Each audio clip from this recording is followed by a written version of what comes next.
Hey guys, tonight we are going to do something a little different. We're stepping away from the grand tapestries of kings and queens, the clang of swords on battlefields, and instead, we're going to get our hands dirty. Very, very dirty. Tonight, you are an apprentice pigment grinder in a medieval monastery as scriptorium. It's a job so obscure, so quiet, that history barely remembers to whisper its name. Though without you, there would be no breathtaking illuminated manuscripts, no vibrant colors to bring holy words to life. Honestly, though, given the materials you'll be handling, you might not survive the first week. So before you get comfortable, take a moment to like the video and subscribe, but only if you genuinely enjoy what I do here. And as always, I'd love to see where you're tuning in from. Drop your city and the current time in the comments below. It makes this whole experience feel a little more connected. Now, dim the lights, maybe turn on a fan for that soft background tone, and let's ease into tonight's journey together. The heavy oak door groans open under your tentative push. It's not a grand entrance. It's a small, unassuming door at the back of a long, stone corridor, tucked away from the main chapel and the cloisters where the monks take their thoughtful strolls. This is a place of work, not worship. And the very air inside tells you that. You hesitate on the threshold, one foot in the cool, familiar scent of damp stone and beeswax, the other stepping into a world of smell so alien it almost makes your eyes water. This is the workshop, the officina, and it stinks. But it's a complex, layered kind of stink, a tapestry of odors woven together. First thing that hits you is the earth, not the smell of a freshly plowed field, but a dry, dusty, mineral scent, like a potter's studio that hasn't seen rain in a year. It's coming from dozens of canvas sacks slumped against the far wall, each one tied shut with a bit of twine and marked with a crude symbol you don't yet understand. These are your future, these bags of dirt and rock. Then, passing through the earthy base note, is something sharp and sour, a vinegary tang that tickles the back of your throat. It reminds you of the vats of cheap wine your uncle used to make, but this is cleaner, more acidic.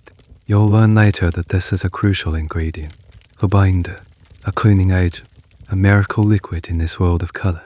Underneath that is a faint, almost imperceptible sweetness, the one comforting scent of honey that seems out of place here, a gentle ghost in a room of harsh materials.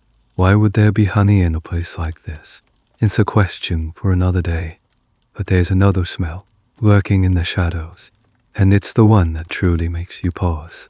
It's a low, pungent hum of ammonia, a smell vaguely reminiscent of a poorly maintained stable.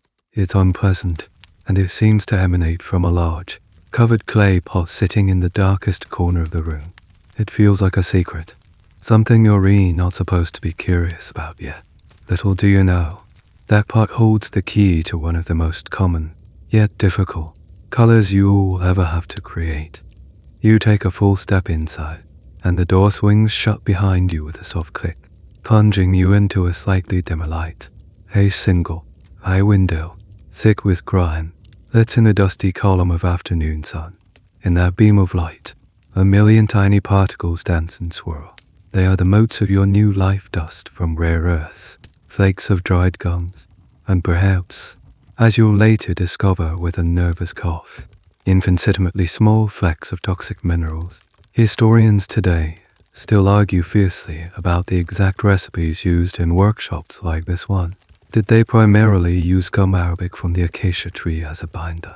Or did they favor the more readily available dell'Arte? The truth is, the formula was likely a closely guarded secret, varying from monastery to monastery. A pinch of this and a drop of that, guided by tradition and the master's intuition. You see no one. The room is empty of people, but full of their presence.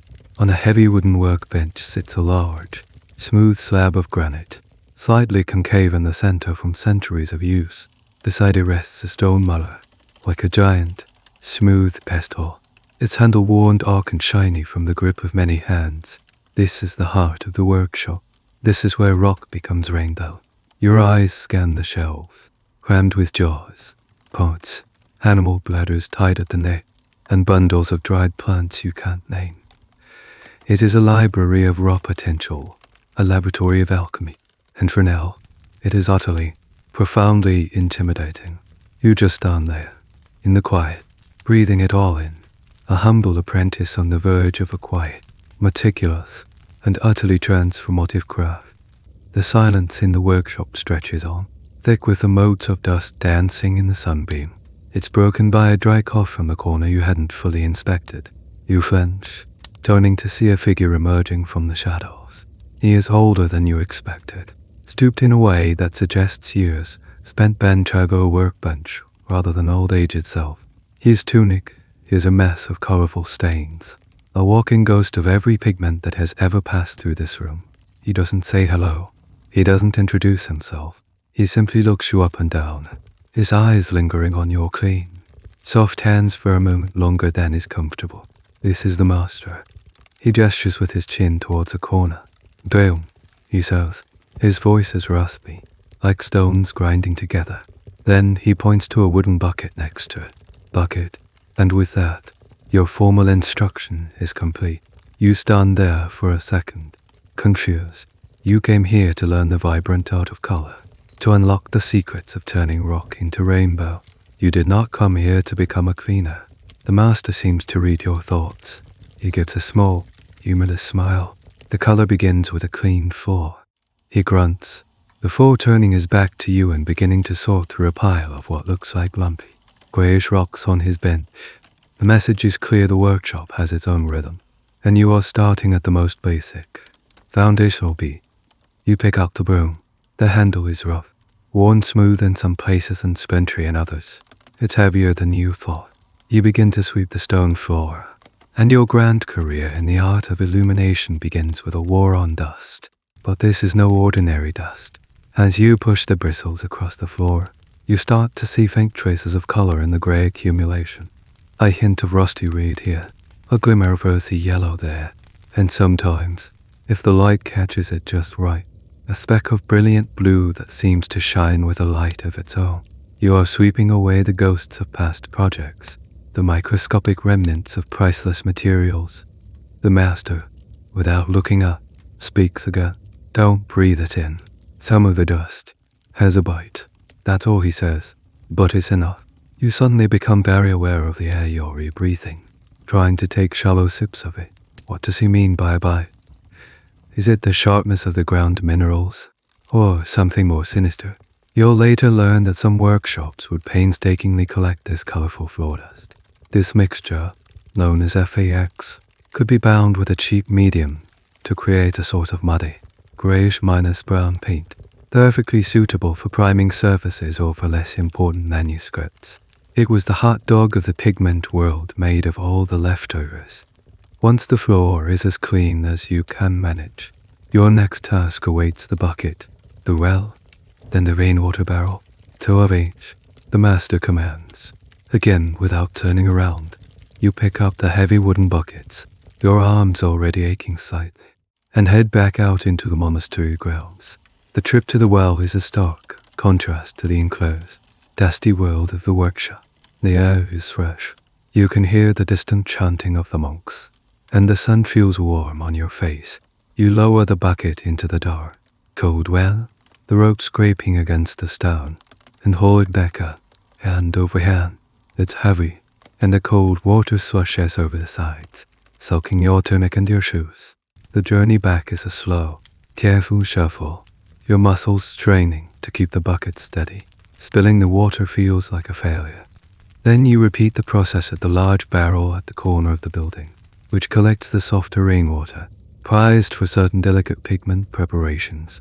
Why 2 different water sources? You don't know, and you know better than to ask. Your job is not to understand, but to do. Historians still debate the subtleties of water choice in these medieval workshops. Was mineral minus rich, well water preferred for washing certain earthy pigments, while the purer, slightly acidic rainwater was reserved for mixing with delicate organic binders like amarabit? The answer is likely yes, but the specific applications are lost to time, part of the unwritten knowledge passed from master to apprentice. Your final task, for the day is perhaps the most important.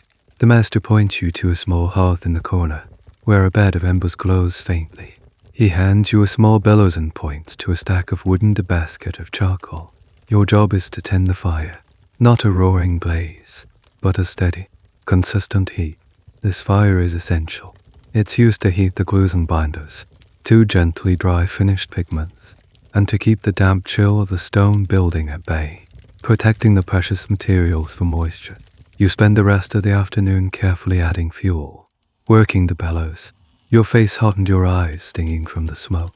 You are now the guardian of the workshop's warmth, a critical, if silent, role. The day ends not with a grand lesson in color theory, but with the simple, profound exhaustion of physical labor. As dusk settles, the master gives a final, approving grunt, and leaves you alone in the flickering firelight. You are sore, you are dirty, and you smell faintly of smoke and well water. But as you sit there on a low stool, staring into the coals, you feel that you belonged here. You have completed your first day. The next morning, you arrive before the sun has fully risen, your footsteps echoing in the quiet monastery. You push open the heavy workshop door to be greeted by a familiar chill. The embers from yesterday are just a pile of soft, grey ash. Remembering your duty, you don't wait to be told. You carefully clear the hearth, lay new kindling, and coax the flame back to life with the bellows. You feel a small spark of pride as a steady warmth begins to push back against the cold stone. You have kept the heart of the workshop beating. When the master arrives, he pauses for a fraction of a second in the doorway. His gaze flickers to the revived fire, then to you. He offers no praise, but you see a subtle relaxation in his shoulders, a silent acknowledgement that you are learning the rhythms of this place. He walks past you to his workbench, and for a while, the only sounds are the gentle crackle of the fire and the soft scrape of him arranging his tools. You stand by, waiting, your role once again reduced to a silent observer. Then, he gestures for you to come closer, not with a word, but with a slight tilt of his head. You approach the workbench, your heart thumping a nervous rhythm. This feels different. This is an invitation. For the first time, you get a close look at the master's hands. They are not merely the hands of an old man. They are a landscape, a historical map of a life spent in this room. The nails are permanently underlined with arcs of color, a stubborn hint of blue beneath one, a deep wine minus red staining the cuticle of another, a faint yellow ingrained in the skin itself. His knuckles are scarred, one with a silvery line from a slip of a knife, another flattened from a long minus ago accident with a hammer. The palms are a solid mess of calluses, polished smooth by the worn wood of the mallet, yet the pads of his fingers seem to possess a surprising softness, a sensitivity required for his craft. With these formidable hands, he reaches not for a bag of precious minerals, but for a simple, brown minus shelled egg from a small basket. He holds it with an astonishing delicacy. It looks fragile, temporary, in his powerful, stained grip. He turns to you, his eyes meeting yours for the first time with a clear, instructional intent. He holds up the egg. The soul, he whispers, his voice a dry rasp. He doesn't elaborate. He doesn't need to. You understand he's not talking about the chicken. He means the soul of the color, the invisible spirit that will bind the dusty, dead pigment to the living parchment. He cracks the egg with a single, sharp tap against the rim of his ceramic bowl. With one hand, he effortlessly separates the shell, letting the clear, viscous white drip into the bowl while the perfect, trembling yolk is passed back and forth between the shell heads until it remains alone. He sets the yolk aside for another purpose, perhaps for his own meal, perhaps for a different kind of paint. Today is about the white. He lets the bowl of egg white sit for a moment. This is the first step in creating Gall, one of the most common binders used in manuscript illumination. Then, he does something strange. He reaches for a small, brittle minus-looking twig from a jar filled with other dried botanicals. It's a piece of a fig branch. He dips the end of the branch into the egg white and begins to stir, not vigorously, but with a slow, deliberate motion. This is one of those curious, almost magical, pieces of workshop lore. Many artisans believe the sap within the fig wood had special properties that helped to clarify the egg white, breaking it down into a more usable, watery consistency without creating foam. It's a piece of folk chemistry, a recipe passed down through generations. He shows you how the thick, gelatinous strands of albumen cling to the branch, leaving behind a thinner, more transparent liquid. The bubbles are the enemy. He grunts, pointing with the twig at the few tiny air pockets that appear. They create weakness, a void in the color. He is teaching you that this is a craft of patience, not of force. While GL hair was common, it was by no means the only option, and historians still argue about the nuances of its use. Some medieval recipes insist that only gum arabic, a resin from the acacia tree imported at great expense from the Middle East, could provide the necessary strength and clarity for the most brilliant pigments, like the celestial blues and fiery reds. Others claimed that a well-minus made GL hair was superior, lending a unique, subtle gloss to the finished page. The choice was a mark of the master's own philosophy. After a few more minutes of careful stirring, he sets the bowl aside, covered with a clean cloth. The process is complete. He wipes his hands on an already minus-stained rag. Then he looks at you, and then, pointedly, down at your own clean, unblemished hands. They look pale, and useless in the dusty workshop light. Tomorrow, he says, the single word hanging in the air, full of weight and promise. Earth. Tomorrow has arrived, and it feels heavier than any day that has come before. You spent a restless night, your dreams filled with the image of the master's stained hands, the gleam of the egg white, and the single, resonant word earth. You perform your morning duties with an almost frantic energy, stoking the fire until it burns with a clean, smokeless heat, fetching the water without spilling a drop. You sweep the floor not as a chore, but as a ritual of purification, preparing the space for what you hope will be your true initiation. The master enters, and this time you are already waiting by the great granite slab. You have wiped it clean with a damp cloth, just as you saw him do. He gives the surface a cursory glance, running one of his sensitive fingertips over the smooth, concave center. He seems satisfied. He turns not to the shelves of mysterious jars or the sacks of precious materials, but to a simple wooden box in the corner. From it, he pulls out a lump of something utterly unimpressive. It's chalky, pale, and looks like a dried clod of mud you might find on the side of the road. He places it in the center of the slab. Grind, he says, just that one word. He gestures to the stone muller resting beside the slab. You reach for it, and the weight of it surprises you. It's heavier than it looks. A solid, mushroom-shaped piece of polished stone, cool and smooth to the touch. The handle fits awkwardly in your hand, a space worn for a grip much larger and more practiced than your own. You place the muller onto the lump of chalky earth and push. It scrapes, loud and clumsy. The master winces, a barely perceptible tightening of his jaw. No, he grunts, his voice sharp with a rare flash of impatience. He places his hand over yours on the muller. His grip is firm, his skin like warm leather against yours. He doesn't use force. Instead, he guides your arm in a slow, circular motion, then transitions into a gentle figure -8. The stone does the work, not you. Feel its rhythm. And so your lesson begins. It is not a lesson in color, but in movement.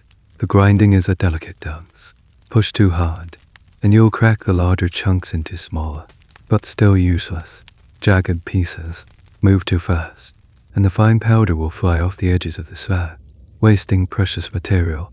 You must maintain a steady, even pressure, leaning into the muller with your whole body, letting its weight break the particles down, slowly, painstakingly. The lump of earth gives way to a coarse grit, then a sandy powder, and finally, under the endless, repetitive motion, a fine, soft dust. The sound changes too, from a harsh, great to a soft, continuous shush, like a wave receding on a pebbly beach. It is meditative. It is exhausting. Your shoulder aches. Your wrist burns. Sweat drips from your forehead onto the stone, where it is instantly absorbed by the thirsty powder. You are learning the most fundamental principle of pigment making surface area, A rock is just a rock, but when you grind it into a million microscopic particles, you expose a million new surfaces to catch and reflect light. The finer the powder, the more intense and luminous the color will be. This is why a chunk of dull, bluish rock can, after hours of labor, become a blue so vibrant it seems to hum with energy. After what feels like an eternity, when the powder on the slab is as fine as flour, the master returns. He doesn't praise your effort. He simply scrapes the powder into a shallow bowl and adds a splash of clear water from the rainwater bucket. He stirs it into a thin, milky slurry. Now, we wash it, he says. This is a process called ligation, a clever technique for separating the best from the rest. He lets the bowl sit for a few moments. The heavier, coarser particles, the ones you failed to grind finely enough, sink to the bottom. Then, with a surgeon's steady hand, he carefully pours the cloudy water into a second, clean bowl, leaving the gritty sediment behind. This, he says, pointing to the milky water, is the good part. The rest is waste. The second bowl will be left to sit for days, allowing the water to slowly evaporate, leaving behind a layer of only the most ethereal, lightweight particles. It's a trick used for almost all mineral pigments, a simple but ingenious form of purification.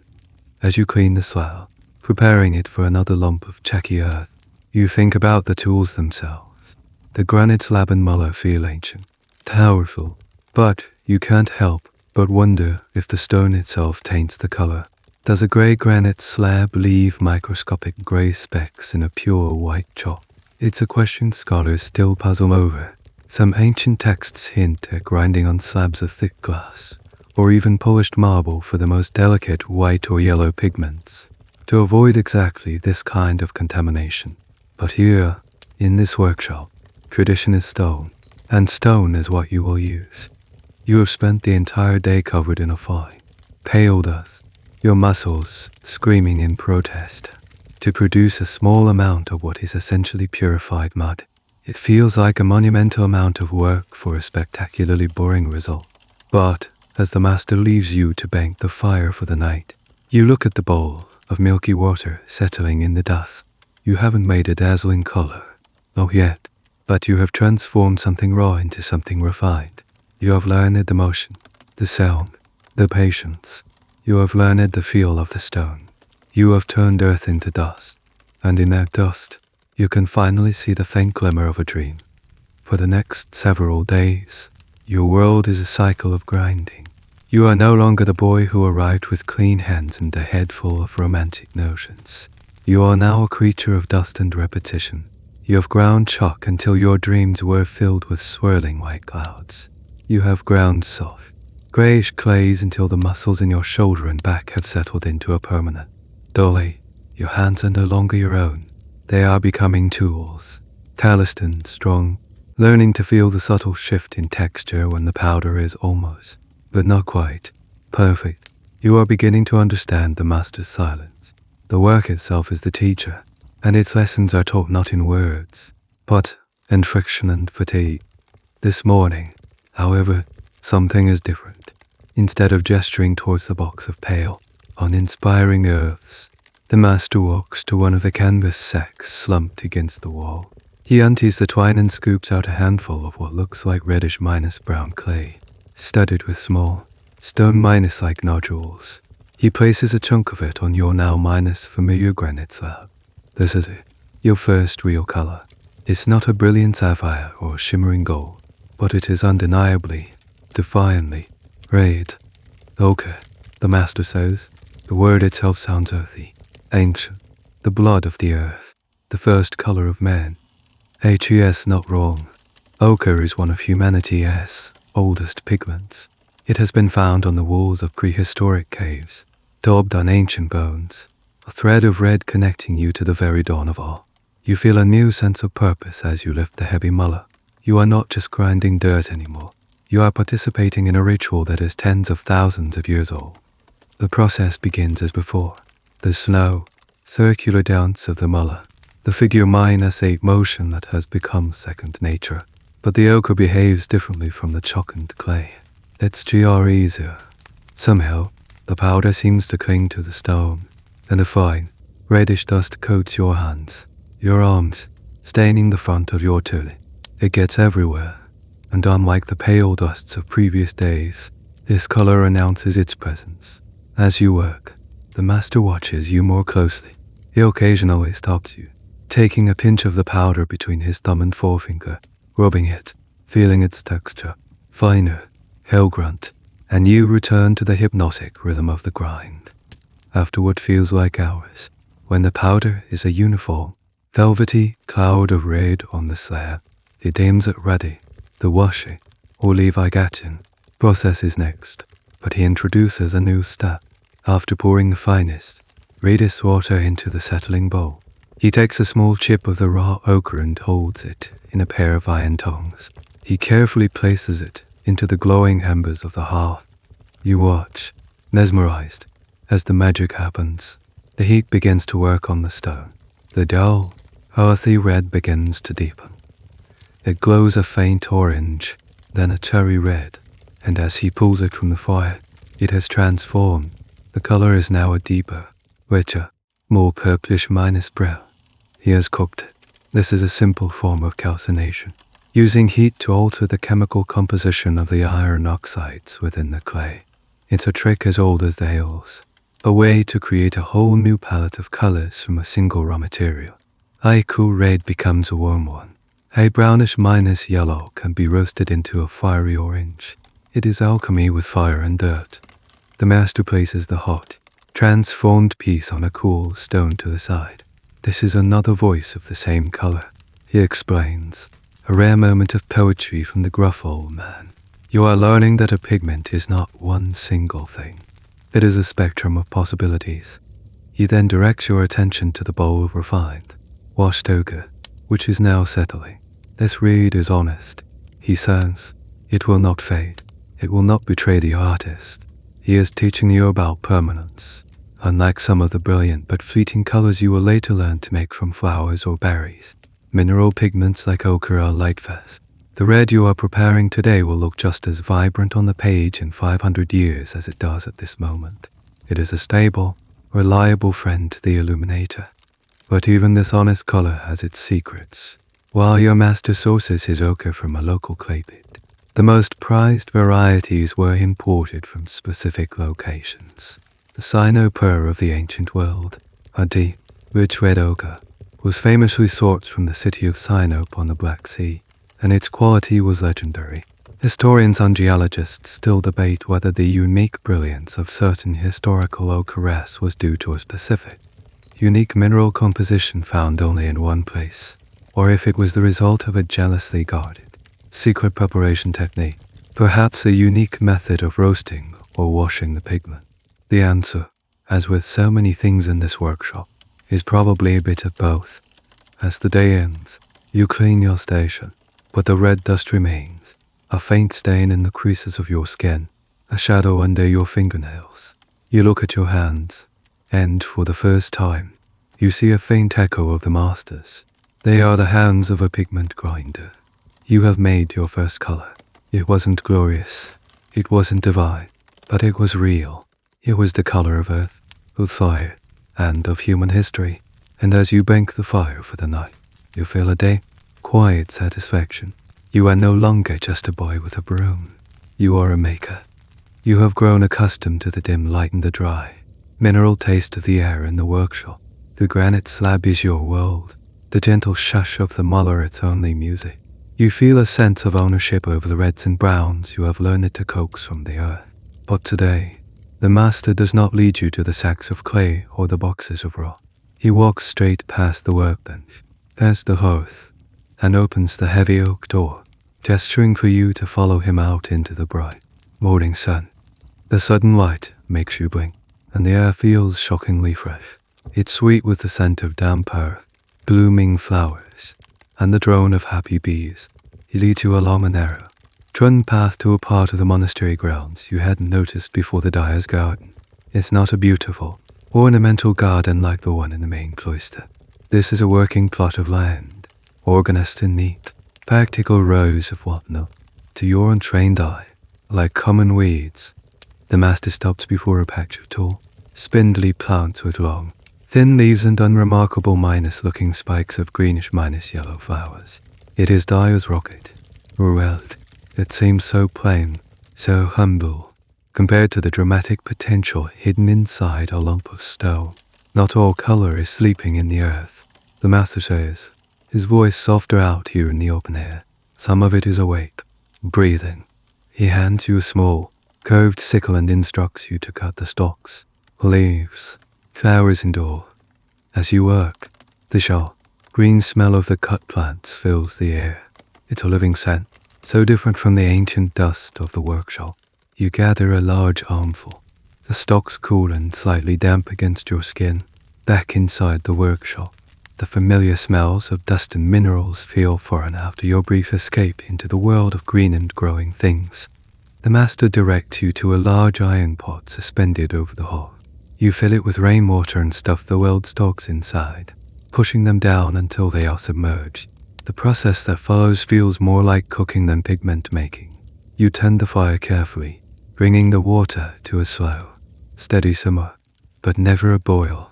High rolling boil, the master explains with a stern look. Candle the color, turning a brilliant yellow into a murky tan. You spend the next hour watching the pot, the water slowly, magically, turning a vibrant, luminous yellow.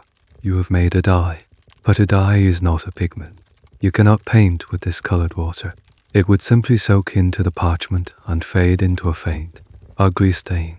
The color has no body. Now comes the part that feels like true alchemy. The master presents you with a whitish, crystalline lump. Alum, he says. It's a type of salt, mined from the earth like a mineral but used here for a very different purpose. He tells you to crush it into a coarse powder, not the fine, velvety dust of a pigment, just a simple grit. He has you add the powdered alum to the pot of hot, yellow dye and stir it with a wooden paddle. For a moment, nothing happens. Then, he takes a small ladle of a foul smelling liquid lye, made from wood ash and water and adds a splash to the pot. Instantly, the clear yellow liquid becomes cloudy. Tiny, solid flecks of brilliant yellow begin to appear out of nowhere, suspended in the water like a miniature golden snowstorm. It's astonishing. You have just witnessed the creation of a lake pigment. The dissolved dye, which had no substance of its own, has been chemically tricked into latching onto the alum particles, precipitating out of the solution to become a solid. The alum acts as a mordant, a bridge between the soluble dye and the physical world. The debate among modern researchers and artisans is often about these modern tests. Medieval texts are famously cryptic, with instructions like at a piece of alum the size of a pigeon's egg. But how pure was that alum? Did it contain traces of iron that would sadden the yellow into a greenish hue? Did they use different modern tests to produce different shades from the same plant? The consensus is yes, but replicating the exact results is a monumental challenge, making each historical manuscript spell it a unique chemical fingerprint. You are left with the task of capturing this golden snow. You pour the entire contents of the pot through a fine linen cloth stretched over a wooden frame. The water, now nearly clear, drains away, leaving behind a thick, bright yellow paste on the cloth. This paste is then carefully scraped onto a wooden boardon, left to dry slowly over several days, far from the direct heat of the fire. Only when it is a completely dry, crumbly cake does it finally make its way to your granite slab. Grinding a lake pigment is a different experience. It's lighter, fluffier, and less abrasive than stone.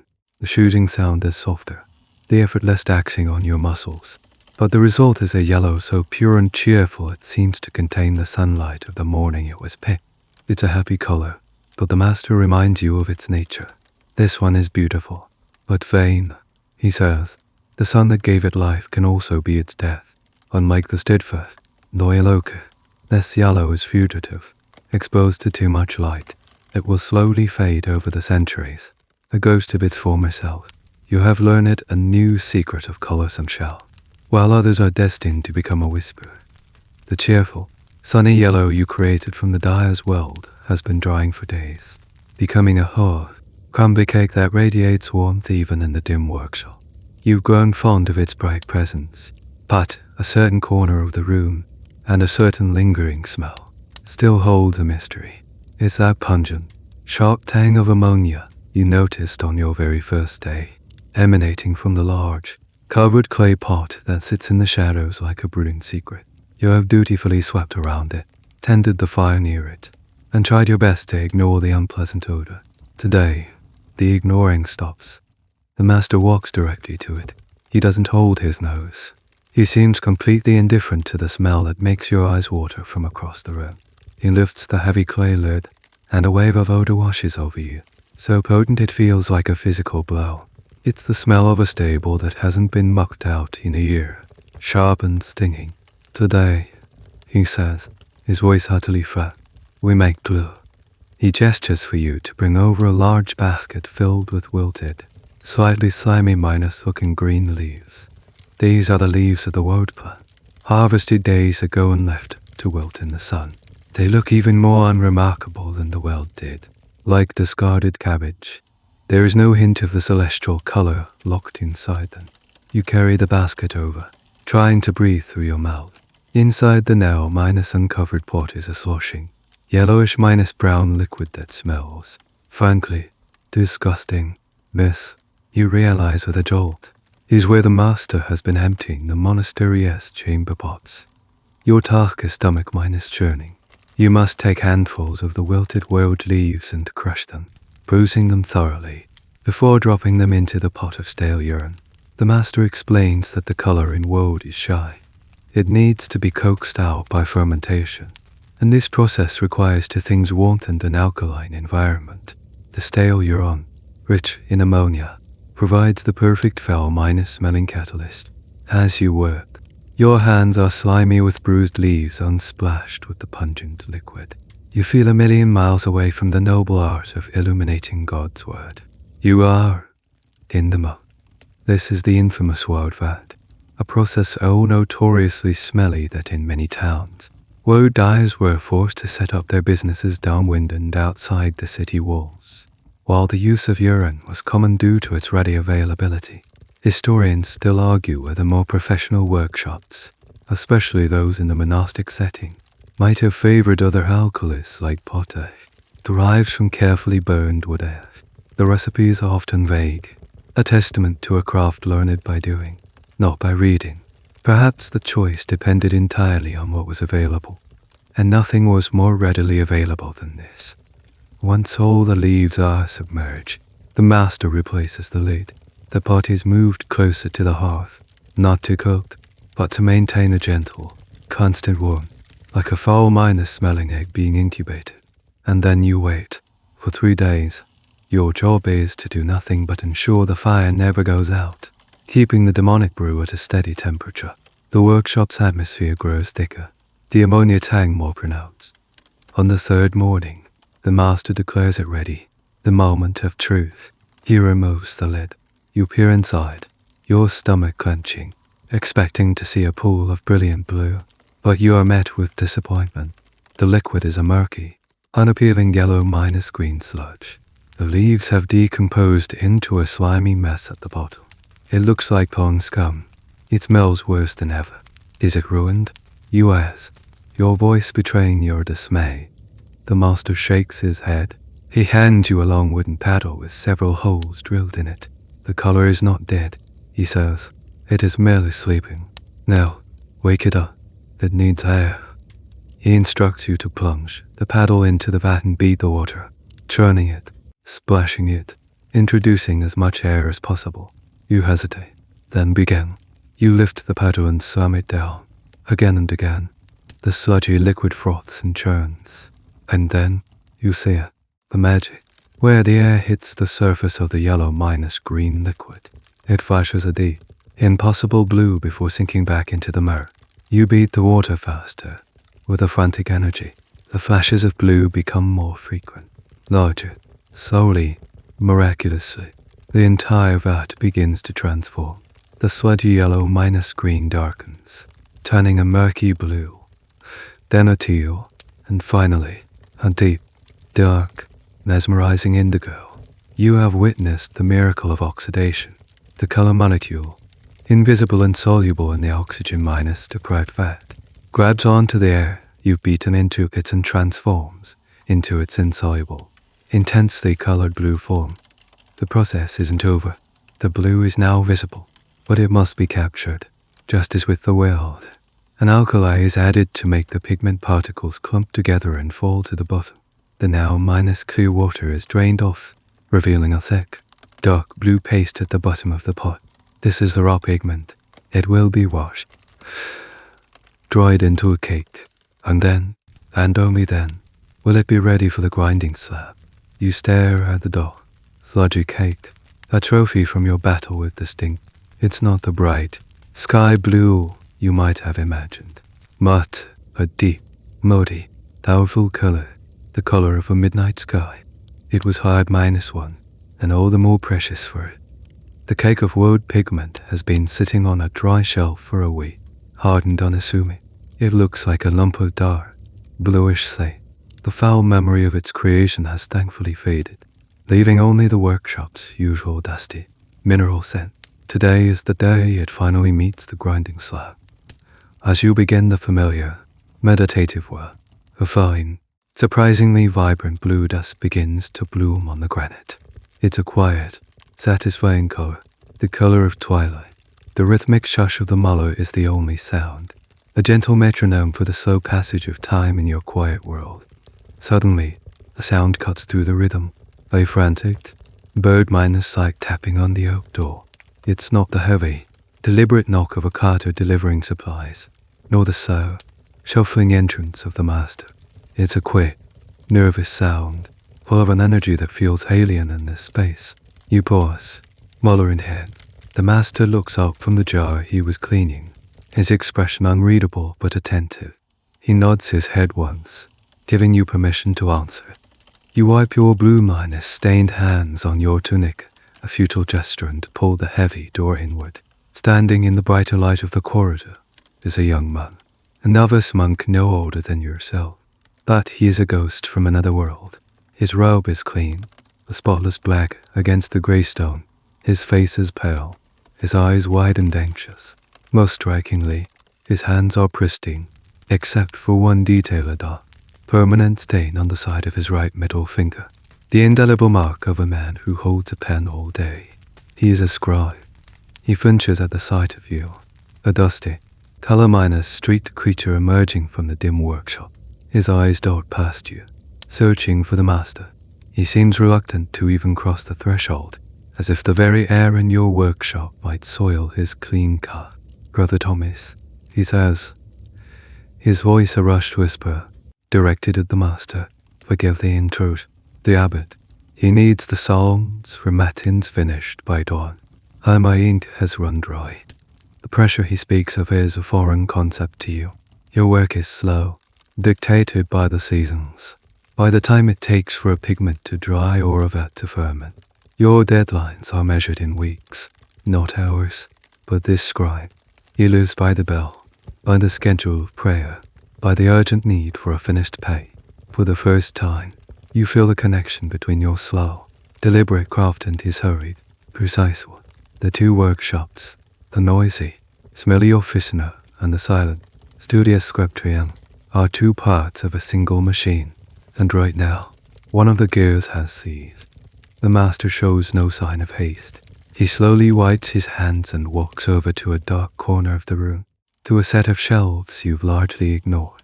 Behind a row of empty pots, he pulls out a small, top cap. It's an animal bladder, probably from a pig, tied tightly at the neck with wax cord and sealed with a blob of resin. It's full of a dark liquid. He hands it to the trembling scribe. "This is the last of the winter batch." The master grunts. "Use it wisely." The scribe clutches the bladder like it's a holy relic, his relief palpable. "Thank you, Brother Thomas. May God bless your work." He gives you a final, wide-eyed glance and practically flees, the heavy door swinging shut, plunging the room back into its familiar quiet. The silence that returns is different. It's heavier. The shush of your muller on the slab no longer sounds like a gentle wave. It sounds like a clock ticking. You are still grinding the blue, but now you see it differently. It's not just a color. It's the future decoration for a page of Psalms that, without the black ink delivered just now, would never be completed. Historians still debate the strictness of the separation between these roles. In a grand, wealthy abbey, the pigmentarius and the script, or the scribe, were highly specialized and separate. But in smaller, humbler monasteries, the lines may have been more blurred, with a pigment maker perhaps assisting with minor scribal tasks. What is certain is the codependency. A scribe was nothing without his ink and colors. Scribes often left little notes, complaints, and doodles in the margins of their manuscripts, a practice known as marginalia. They complained about the cold, the poor light, and most commonly, the bad quality of their vellum.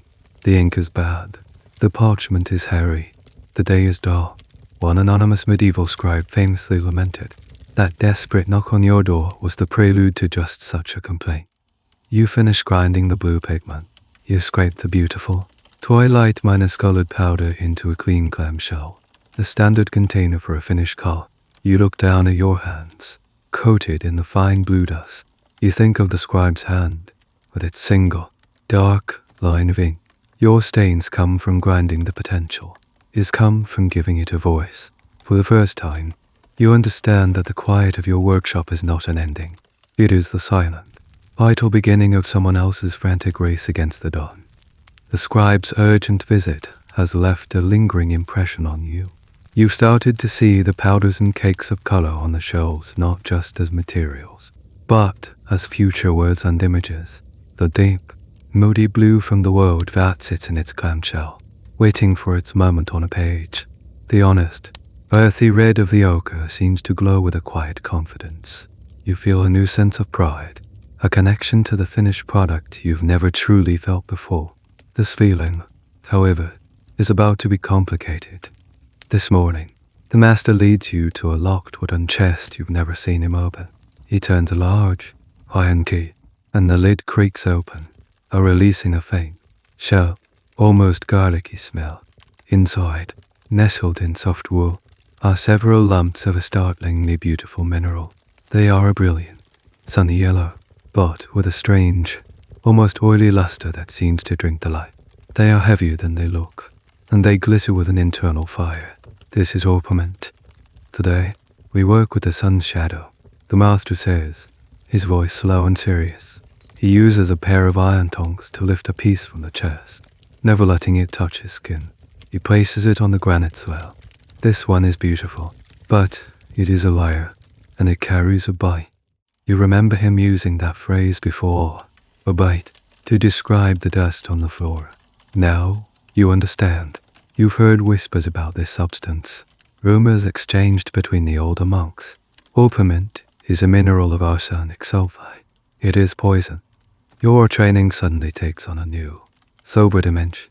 The master instructs you to tie a piece of damp cloth over your nose and mouth, a crude but essential filter against the dust to come. He warns you not to touch your face, not to eat, not even to lick your lips until you have washed your hands and arms thoroughly with the harsh soap kept by the water buckets. The familiar act of grinding is transformed from a meditative craft into a high-minus stakes procedure. You lift the muller, your movements more careful, more deliberate than ever before. The orpiment is softer than most stones, and it breaks down easily under the muller's weight. As it turns to powder, it releases more of that strange, sharp smell. The dust that rises is a magnificent, luminous yellow, brighter and more opaque than the yellow you made from the wildflowers. But its beauty is menacing. Every golden particle dancing in the sunbeam is a tiny flake of poison. Your mind races. What if a breeze comes through the window? What if you inhale too deeply? The master supervises your every move, his usual gruff silence replaced by a watchful tension. He explains that this color is prized for its brilliance, an almost perfect imitation of gold when mixed with the right binder. It can make a simple initial on a page blaze with false sunlight, but it is a treacherous alloy.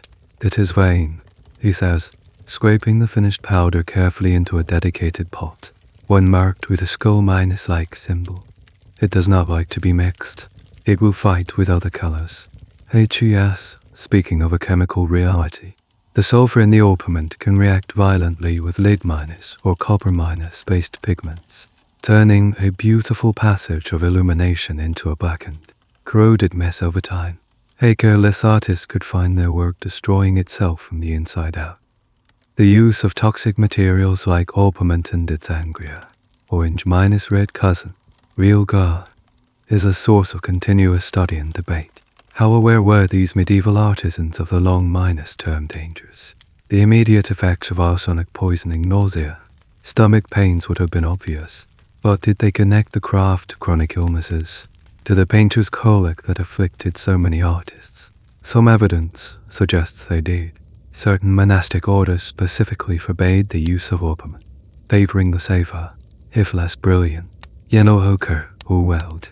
The decision to use it was a trade minus off, a dangerous bargain between breathtaking beauty and physical safety. Your monastery, it seems, has chosen beauty. At the end of the day, the master supervises your clean-up with an eagle eye. You wash the Slebenmuller 3 times, watching the golden water swirl away, a stream of beautiful poison. You scrub your hands and arms until they are ridden dry, but you can't shake the feeling that some of the dust remains, clinging to your clothes, settled in the corners of the room. That night, for the first time, you feel a flicker of fear for your chosen profession. The caluses on your hands feel less like badges of honor and more like a fragile shield. You lie in your Strom eines stuffed cot, and in the darkness, you can almost see the luminous, malevolent yellow. It is the color of gilded angels and sun-minus-drenched halos, but it is also the color of a quiet, creeping sickness. You have learned another profound lesson about color. Its beauty can be a mask, and the most radiant hues can hide the darkest secrets. Your work is not just about creation, it is also about risk, and you now know that some colors can demand a price far greater than mere labor. The golden dust of the orpiment seems to have settled not just in the cracks of the floorboards, but in your mind as well. Every task now feels weighted with a new significance. When you grind the honest red ochre, you feel its safety, its reliability.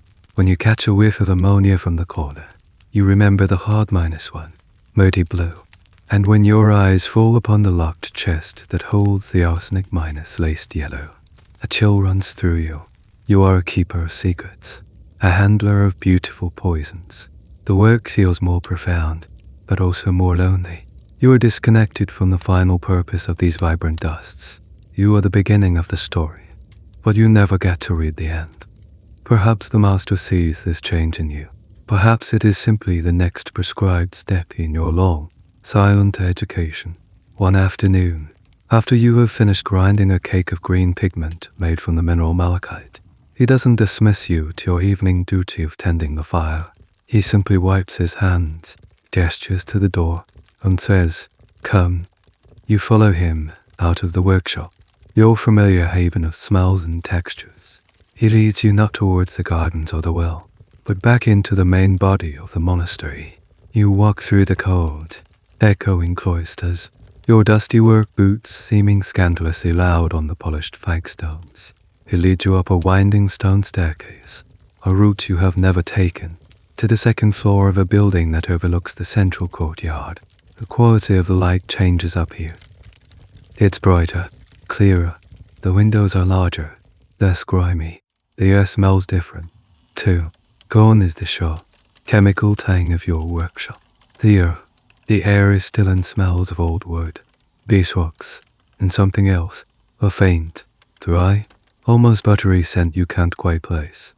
The master stops before it all, arched doorway. He doesn't knock. He pushes it open with a slow, reverent push, as if entering a chapel. This is the scriptorium. The room is utterly silent. It's a silence so deep and focused it feels more substantial than the noise of your workshop. A dozen monks are seated at tall, slanted desks, each man hunched over a large, creamy page in a pool of light from the tall windows. No one looks up. The only sounds are the near-minus imperceptible whisper of a quill scratching across parchment, the soft rustle of a page being turned, and the occasional dry cough. You stand by the door, feeling like a clumsy, dirty animal that has wandered into a sacred space. You are acutely aware of the green dust on your hands, the smudges on your tunic. Your eyes are drawn to an older monk sitting near a large window, a man with a fringe of white hair and a magnifying glass on his stand beside. He is not writing. In front of him is a page from a magnificent book, the text already written by a scribe, with large, empty spaces left within the letters and in the margins. He is an illuminator, and arrayed beside him, like a banquet of jewels, is his power. It's a collection of open clam and oyster shells, each one holding a small mound of vibrant, powdered color. Your breath catches in your throat. You recognize them. There, in one shell, is the deep, twilight blue of your heart -1 word. In another, the cheerful, sun-drenched yellow of the wildflowers. You see a fiery vermilion, or rich, earthy brown, and the very malachite green you just finished grinding an hour ago. And there, held slightly apart from the others, is a shell of the brilliant, toxic, beautiful orpiment. They are your colors. They have made the journey from your world to his. The illuminator works with a focus that is absolute.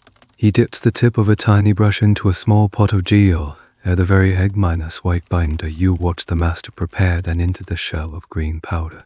He is using a brush so fine it looks like a single hair. The most prized brushes, you've heard, are made from the tail of a squirrel, specifically from its fine winter coat, capable of holding a perfect, unwavering point.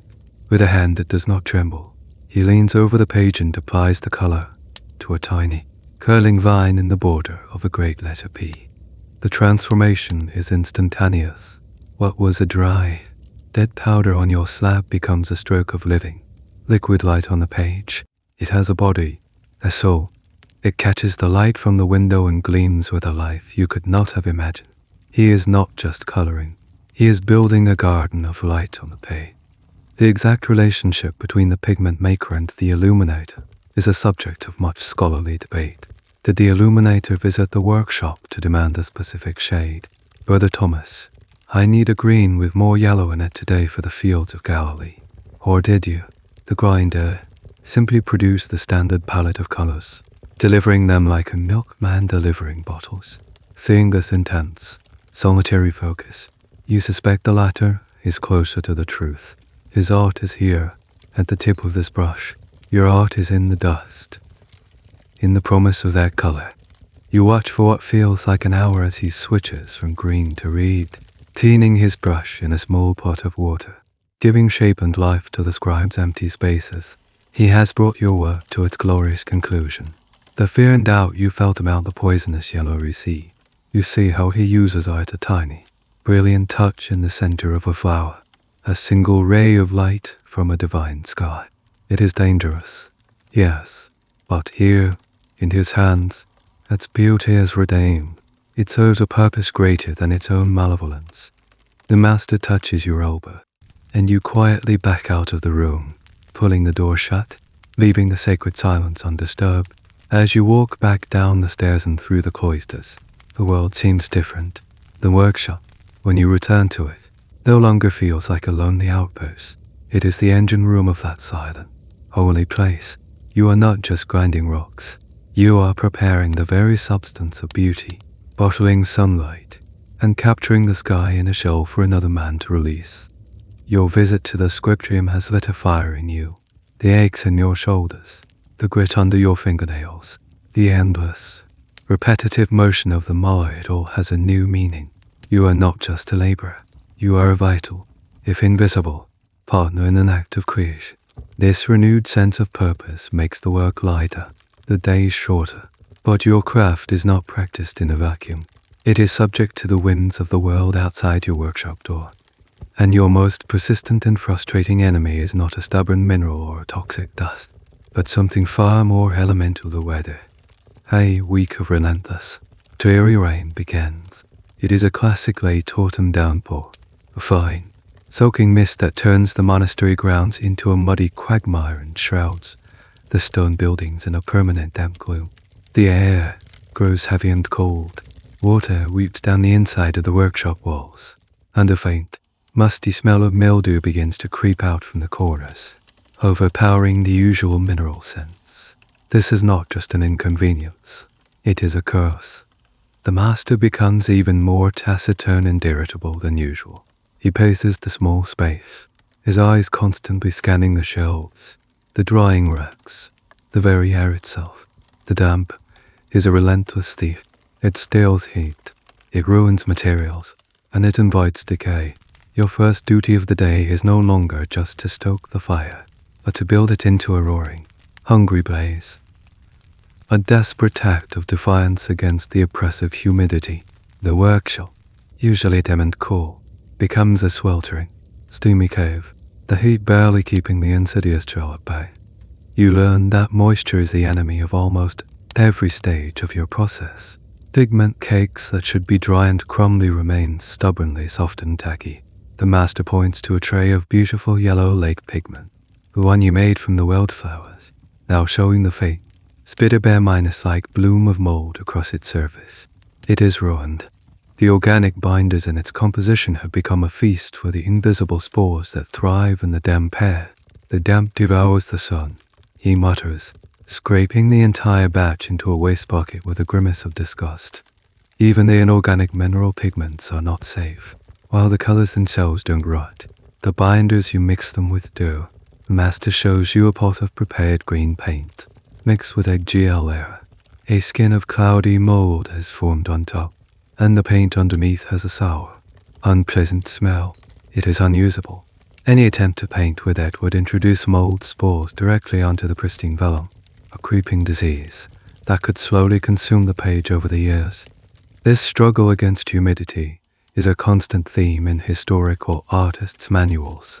Writers like the 12th century monk Theophilus Presbyter gave explicit instructions for working in damp conditions, advising artists to constantly keep their materials near a fire and to work quickly once a color was mixed. Some historians speculate that the infamous secrecy of medieval workshops was not just about protecting trade secrets, but about quantity control. Allowing a junior apprentice to mix pigments on a wet day could lead to a disastrously unstable paint that might not reveal its flaws for months or even years. Long after it had been applied to a priceless manuscript, was a particular monastery's reputation for brilliant, lasting color due to a secret recipe, or simply to an incredibly strict master who forbade any work from being done when the weather turned. Your primary task during this wet week becomes a battle for dryness. You are sent to fetch twice the amount of charcoal and dry wood, your boots sinking into the mud with every step. You spend hours simply sitting by the hearth, carefully turning the trays of drying pigments, moving them closer to or farther from the heat, ensuring they dry evenly without cracking or scorching. It is a tedious, nerve-wracking job. A moment of inattention could ruin a week's worth of grinding. One afternoon, the scribe with the ink-stained finger appears at the door again. This time he's not frantic. He looks dejected, holding a small pot. "Brother Thomas," he says to the master, his voice flat with disappointment. "The vermilion, it will not dry on the page. It remains sticky." The master takes the pot, sniffs it, and dips a finger in. He shakes his head. The humidity in the air is so high that the gum binder in the paint simply cannot release its moisture and cure properly. He gives the scribe no solution, just a commiserating grunt. There is no magic to be done here. The scribe must simply wait for the sun to return. The entire magnificent, complex machine of the scriptorium can be brought to a halt by a few cloudy days. As the week of rain finally breaks, and a pale, watery sun appears, you feel a sense of relief so profound it's almost physical. The master opens the workshop door in the high window, letting a fresh, clean breeze circulate, chasing out the last of the damp and mildew. You look at your diminished stocks, the ruined yellow, the spoiled green, and understand that a pigment grinder's life is a constant negotiation with the elements. You are not just an artist or a chemist. You are a farmer of color, and you are always at the mercy of the seasons. The fresh, post-rain air has finally chased the last of the musty damp from the workshop. The shelves are emptier than before, a stark reminder of the week you lost to the weather, but the fire burns with a steady, gentle heat now, a companion rather than a weapon. The master seems to have decided that with the renewed dryness, it is time for a new lesson. one that moves away from the vibrant spectrum of the illuminator's palette and into a world of pure, absolute black. This is not about decoration. This is about the word itself. He doesn't lead you to a sack of dark earth or a locked chest of minerals. Instead, he places a small, unassuming burlap bag on the workbench. The scribe's lifeblood, he says, his voice a low rumble. You open the bag and peer inside. It's filled with what look like small, lightweight wooden bowls, some the size of a pigeon's egg, others as small as a marble. They are hard, dry, and covered in little bumps. They look like something you might find littering the forest floor. Oak galls, the master explains, taking one up, the tree's answer to a wasp's intrusion. He tells you the strange story of their creation, how a tiny gall wasp lays its egg in the tender flesh of an oak twig, and how the tree, in reaction to this foreign presence, builds a woody, protective home around the larva, a story of irritation and response, which, you're about to learn, is a fitting origin for the substance you are about to create. Your first task is familiar, you must crush them, but these are not soft chalks. You use a heavy wooden mallet and a sturdy canvas bag, pounding the galls into a coarse, fibrous powder. The air fills with a dry, dusty, slightly acidic smell, like old wooden bitter tea. You then transfer the crushed galls into a large clay pot and cover them with rainwater. And then, you wait. 4 days. The pot sits in a warm corner of the workshop, steeping like a monstrous pot of tea. Every morning you stir it, watching as the water turns, a deeper and deeper shade of murky, unappealing brown. It smells sour. It looks like swamp water. When the liquid is almost black with leached out tannins, the master deems it ready. He has you strain the foul smelling liquid through a cloth, discarding the woody sludge and keeping the dough. Translucent tea.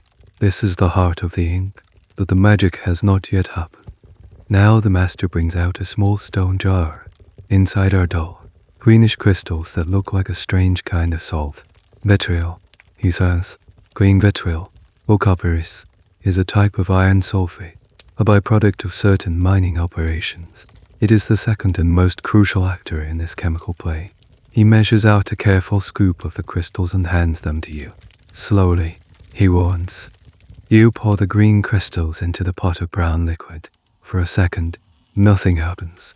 Then, where the crystals sink, inky tendrils begin to bloom and swirl outwards, like a storm cloud forming in a muddy sky. You stir the mixture with a wooden stick, and the transformation accelerates. The dull brown liquid begins to curdle into a thick, purplish grey as you continue to stir, exposing the mixture to the air. It darkens further, shifting from grey to a deep, bruised purple, and finally, miraculously, to a profound, rich black. It's an astonishing piece of alchemy, a living reaction that turns two unimpressive substances into the very essence of darkness. This resulting liquid is ink, but it is thin and watery. The final ingredient is added a small amount of gum arabic, the same sticky resin used as a binder for the finest pigments. You stir it in until it dissolves, giving the ink body and a subtle gloss, helping it flow smoothly from the quill and adhere to the page. This ink does not sit on the page, the master explains, dipping the stick into the finished product. It bites it. He lets a drop fall onto a scrap piece of parchment. It soaks in, becoming one with the fibers of the animal skin. Iron Gall ink is acidic. Over centuries, it will literally burn a permanent impression into the page.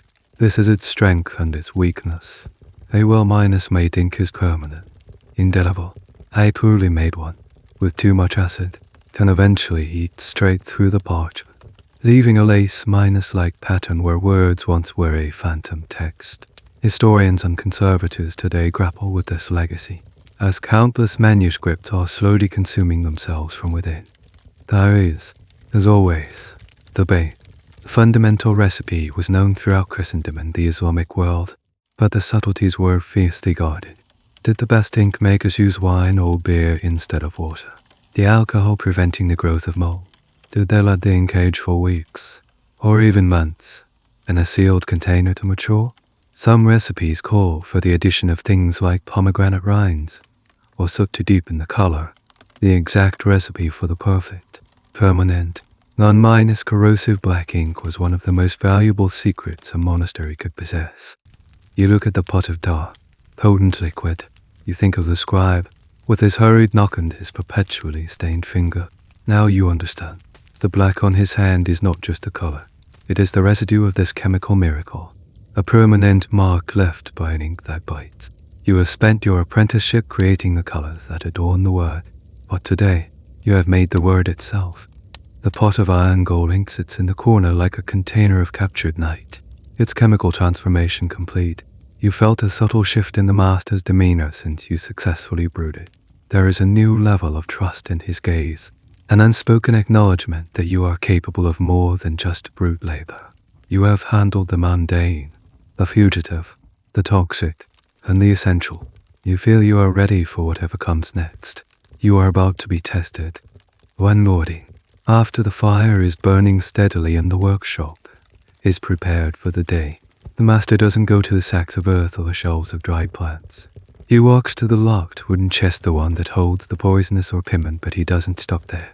He produces a second, smaller key from a cord around his neck, a key you have never seen before. He kneels and unlocks a smaller, iron-banded box stored within the larger chest. It feels like watching a priest open a tabernacle. He lifts the lid, and you lean forward, expecting to see another glittering, malevolent poison. But what you see takes your breath away. Nestled on a bed of dark wool is a rock. It's not particularly large, but its color is astounding. It is an intense, deep, velvety blue, a blue so profound it seems to pull the light into itself. It is the color of a king's robe, of a deep mountain lake, of the sky just before the first star appears.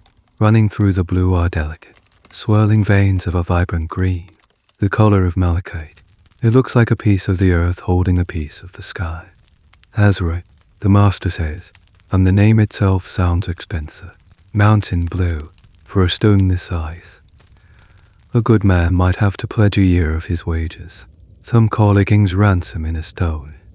He lifts the precious mineral from its bedding with a reverence you have never seen him display. He places it on the granite slab, and the contrast of the brilliant blue against the dull grey stone is jarring. He looks at you, his eyes locking onto yours with an unnerving intensity. Everything you have learned until now, he says slowly, you must fight against. Your instinct to grind, to pulverize, to make the dust as fine as flour. That is your enemy today. Here, your diligence can be a destroyer. This is the great paradox of Azra. You expect that finer grinding creates more brilliant color, as it does with ochre or chalk.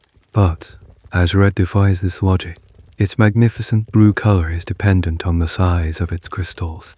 If you grind it too finely, the crystals become too small. They scatter the light differently, and the deep, royal blue washes out into a pale, watery, unremarkable sky-blue. To preserve the color, you must preserve the crystal. It is a lesson not in power, but in restraint. Your work begins with a small hammer, not the mallet. You must gently tap the stone, breaking it apart along its natural fissures, reducing it to smaller chunks. Each tap is a moment of anxiety. Too hard, and you could shatter the delicate crystalline structure. With the rock reduced to P-sized gravel, you are finally permitted to use the mallet, but the familiar, hypnotic figure -8 motion is forbidden. You must use a gentle, tapping, crushing motion, pressing down just enough to break the gravel into a coarse, sandy grit. The master stands over you, a silent, Hulk-like presence. Every few moments, he stalks you, taking a pinch of the blue and rubbing it on his thumb, observing the color and texture. Enough. He'll command, and you'll scrape that portion aside, and begin on a new set of chunks. It's the most nerve-wracking work you have ever done. Your own strained muscles betray you, wanting to fall into the old rhythm, to push harder, to make the powder fine and soft. Then comes the washing, because azurite is often found with its greener cousin, malachite. The two must be separated. This is where the real artistry lies. You put the coarse blue -greens and into a large bowl of water and stir. The master shows you how to swirl the water in a specific way. A gentle vortex. The azurite particles, being slightly heavier and denser, sink to the bottom first. With an incredibly steady hand, he helps you pour off the water, which carries with it the lighter, greener malachite particles. You repeat this process again and again. A slow, painstaking purification by water. Historians and conservation scientists still marvel at the purity of the azurite found in some manuscripts. While this simple levigattion in water was the basic method, some medieval texts hint at more complex processes, perhaps using different liquids like honey or gum minus water, whose viscosity could help separate the particles with even greater precision. It's a field of ongoing research, trying to reverse minus engineer the quiet genius of men like your master. Finally, you are left with a small amount of pure, damp, dark blue grit.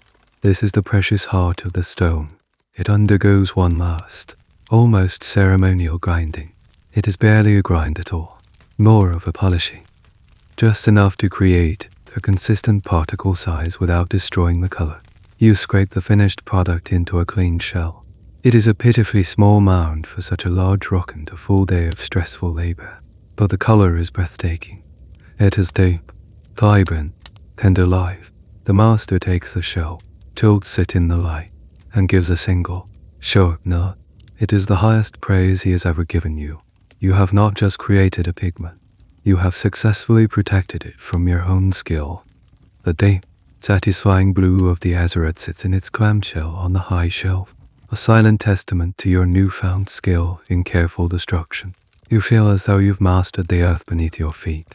From the humble ochre clays to the precious mountain blue, you understand the secrets of minerals now, their paradoxes and their poisons.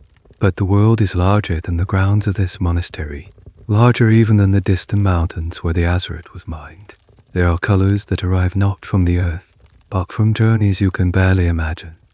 One day, a carter arrives, but he doesn't bring the usual sacks of grain or barrels of wine for the monastery. He carries a small, well-sealed wooden crate addressed directly to Brother Thomas. The master signs for it with a piece of charcoal and waits for the carter to leave before prying the lid open with a small crowbar. The air that escapes doesn't smell of earth or chemicals. It smells exotic, faintly sweet and spicy, a scent of faraway places. Inside, nestled amongst a bed of dried straw, is not a rock, but a collection of dull, lumpy, reddish minus brown masses. They are translucent and brittle minus looking, like hardened blobs of blood. The master handles them with a curious mixture of reverence and practicality. Dragon's blood, he says. The name itself is a jolt to the imagination. You picture knights, unmythical beasts, fiery breath and legendary battles. You lean closer, half minus expecting the lumpy resin to be warm to the touch. The master sees the look in your eyes and gives a rare, dry chuckle. It does not come from a beast, boy. It comes from a tree that weeps red tears on an island so far away. The sailors who bring it have forgotten the way home. He is speaking of Dracana cinnabori, the dragon's blood tree, found on the island of Socotra, a remote speck of land in the Arabian Sea. The resin, harvested from the tree's bark, has been a prized commodity for centuries, used not just as a pigment but also as a varnish, an incense, and a medicine.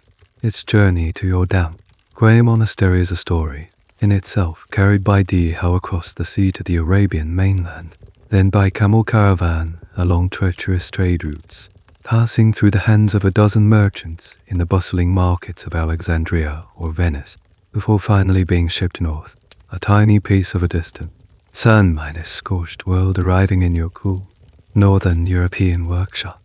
Your job is not to grind it, at least not at first. Dragon's blood is not a mineral. It's a resin, to be used as a pigment. It must be dissolved. The master hands you a stone mortar and pestle, smaller than your usual grinding tools, and a flask of something you've never used before strong, distilled spirit, the aquavita or water of life, made by the monastery's own alchemists in their fiery still. The liquid is clear and gives off a sharp, heady vapor. You place a few lumps of the brittle, red resin into the mortar and crush them. They shatter like glass, releasing more of that sweet, woody scent. Then, you add a small amount of the alcohol. The effect is immediate. The hard, glassy shards begin to bleed into the spirit, the clear liquid turning a brilliant, translucent crimson, the color of stained glass or dark wine held up to a candle.